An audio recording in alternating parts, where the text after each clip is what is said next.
سب سے آخری درجہ محبت کا مودت ہوتا ہے، جس کو عربی میں مودت کہتے ہیں، یعنی اہل کتاب کی شدید خواہش ہے، جیسے ہماری سرائکی زبان میں کہتے ہیں چھتا شوق ہے۔ اہل کتاب کو، یہودیوں کو چھتا شوق ہے کسی طرح مسلمانوں کو گمراہ کر لے، اس لیے لفظ ارادہ یریدو نہیں کہ ان کا ارادہ ہے، ودت ان کی دلی خواہش ہے،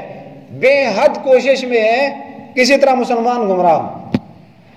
جیسا کہ پہلے سپارے میں اللہ پاک نے اسی مضمون کو ذکر فرمایا، ود کثیر من اہل الکتاب لو یردونکم من بعد ایمانکم کفارا، کہ بہت سارے اہل کتاب کی خواہش یہ ہے کاش وہ تمہیں دوبارہ کافر بنا دیں۔ ما یود الذین کفروا من اہل الکتاب ولا المشرکین، نہیں پسند کرتے کافر اور مشرک ان ینزل علیکم من خیر من ربکم، کہ تمہارے اوپر تمہارے رب کی طرف سے کوئی بھلائی نازل